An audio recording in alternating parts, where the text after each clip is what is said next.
Marquel Sutton, JJ White, Chris Crutchfield here to answer your questions. Players first or You, wherever you want. I guess, Coach, what would a win on Sunday mean or Saturday for this team to clinch that one seed? It means a lot of things, to be honest with you. And I haven't really thought about it or gave it thought. Just the fact that you do something that hadn't been done before for the first time. And I know how excited we'll be as a team, but I also know how excited our city will be and the campus. Being an alumni, I know how the alumni is going to feel winning a conference championship. So it's huge. In a way, and in some ways it's not. But we're excited just to be in this position that we're in. Marquel, JJ, can you guys speak on all the firsts this team's had, but especially what this weekend would mean too? Yeah, like you said, it'll mean a lot. Making history, we'll be the first team to accomplish that. So just being a part of that team means a lot. Yeah, I think just especially the guys that have been here and have stayed here, just going through those trials and tribulations the past 2 years, and for us to come home with a regular season conference championship, that'll be really good. You guys have been underdogs all season, and now you're finishing the season kind of on top. How has that mindset served you well of kind of taking on the doubters throughout this season? I'm not surprised by it. I knew we had a good group of guys. It started in the summer when we were working. And we just went out there and we said we were gonna prove everybody wrong, and it's only us, and that's what we've been doing. Yeah, I think part of it is you got to be a little delusional sometimes. Like you got to think you're that good, and I think these guys, all of us, thought we were that good. Even though we were losing, we still felt like we were that good, and it's showing out. So. Coach said it last weekend. You have this taste of winning. You know how good you guys are.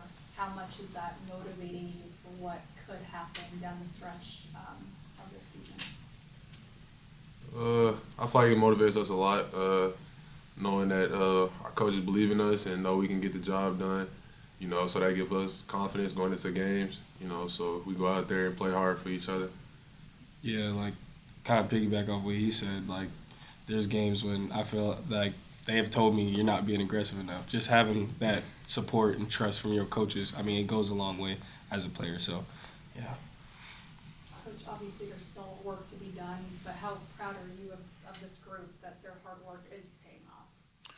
Very, very proud. Just the fact that, and it's funny because these two guys have been day one guys along with Tony and Jay Sean, and we often talk about, the journey that this group has been on, mainly those four guys because they've been on campus from day one through this whole process, and they kind of had the butt kicked a little bit early on in year one and a little bit last year. So now they're kind of reaping the benefits of their hard work and their dedication, their commitment to stand to the program, because we talked about this when they first came to campus, being able to do something for the first time and doing something special. And now that is coming to light, it's kind of, unreal because they believed it.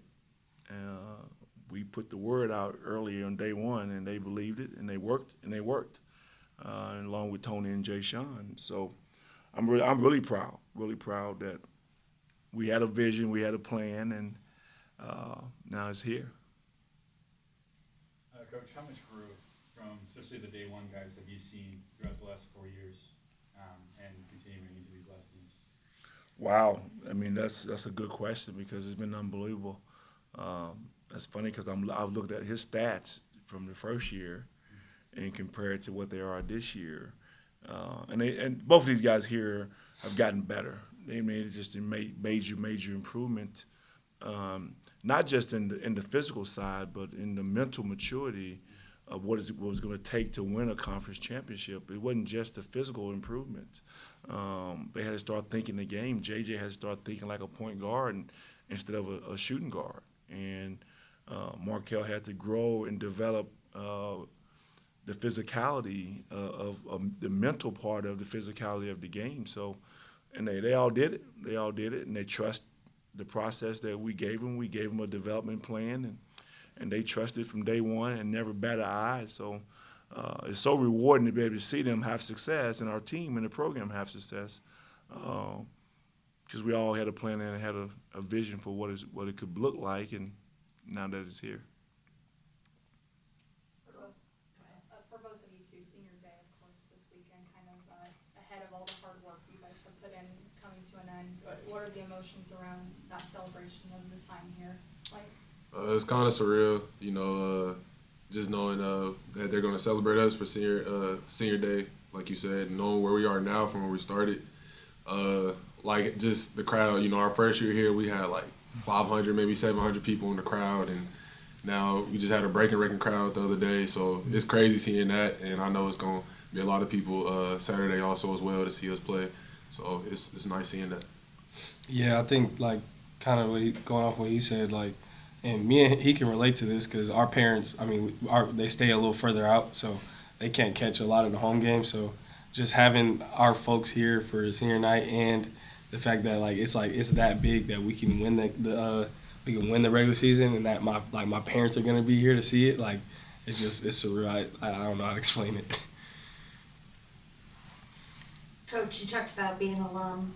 Obviously, campus has changed a lot in the time from when you were here. It's kind of the same era, so I Yeah. understand that. Good. What do you think it means to the community to have that Omaha on the front of the basketball jerseys and being represented on now a huge stage with what you guys have accomplished? Well, I think it means a little bit more now. Now that we've done some things that hadn't been done before, and I think even go way back to when I was in school here, we always felt like the little brother in town because you had Creighton and you had Nebraska kind of overshadowing UNO. So and that's how it's been, and that's not an issue at all. But I think our program being able to find a niche in this city, and we know this is a sports town. Omaha loved their sports, and now Omaha basketball have this own niche that we've carved out, and hopefully we can continue doing it. On Saturday, Marquel had a lot of good things to say about you, JJ, about running the show, and I think he called you a point guard. Hold up there. Where have you seen Marquel kind of evolve and become better this year? I think Kel, like from the first year to now, I think Kel has understood just like taking what they give him. Like Kel doesn't force. He's not overly just pushing. He's taking what they give him, and he's being aggressive in the right situations. And I think that's where his biggest part he grown at is just he knows when to go, when to calm it down, when to pass it out. Like he's understanding the game, the little ins and outs of it, and not just. I mean, we're JUCO players, so not just hooping. Like he's actually thinking the game every single time we play. So I think that's his biggest improvement for sure. for all of you, easy question, just how much fun has this season been? Obviously, you've captured the attention of people across the country with how much fun you guys have, but put it into words, how great this year's been.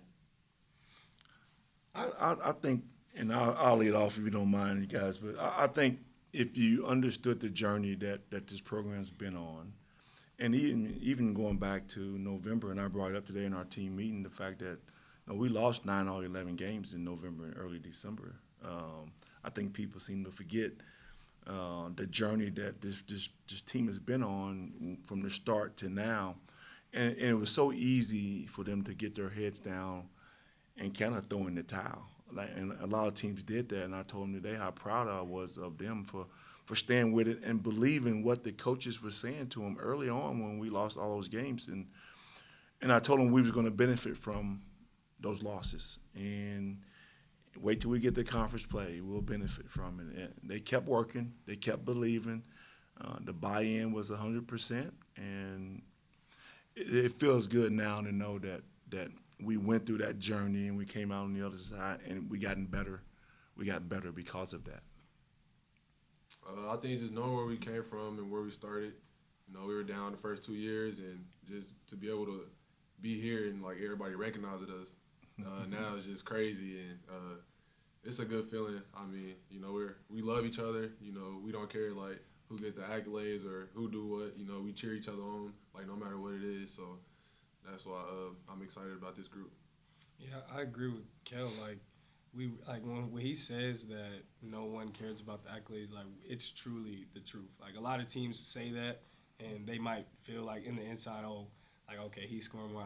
But this team genuinely does not care who scores or who gets accolades. As long as we're winning, we're having fun. Like that's what matters to us. So, just having that good core group of guys and loving on each other every single day is perfect.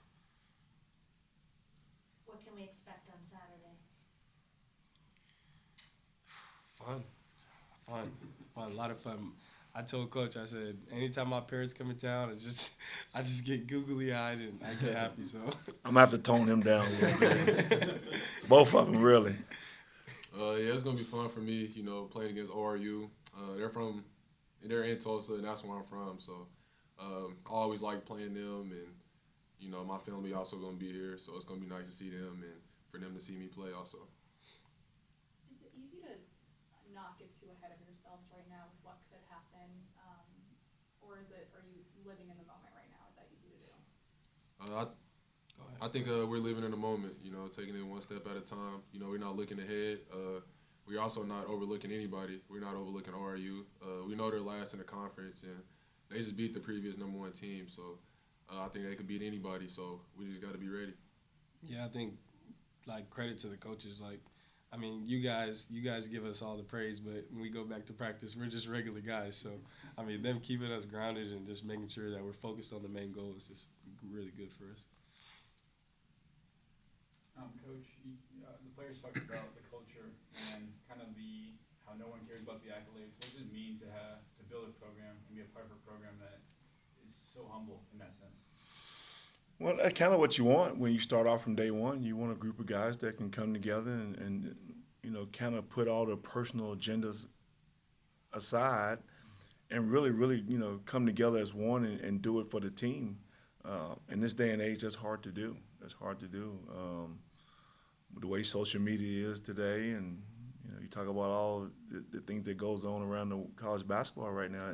That's really hard to do. So it takes a group of guys a special group, to be honest with you. And I mean, they came in June. In June, they was that group we had great chemistry, and they really genuinely like each other. I know they spend a lot of time together. I know they go out to eat night before games together, and the coaches don't have to dictate none of it. And we just got a special group, and these guys are the catalysts of it all because they know they've been on the other side.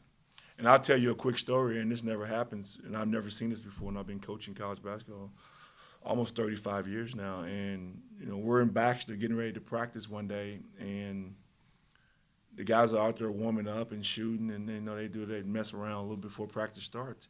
We look up, and all 15 guys are on one end of the floor. And I've never seen that before. And they just having a conversation, enjoying one another, messing with the balls, and no one's on the other end. And you knew right then and there that there was something special about this group, and we just had to put it all together on the court. And once they did that, I mean, you got to have great chemistry. You got to have guys that like each other. You got to have guys that enjoy playing together, and we have that. We have that.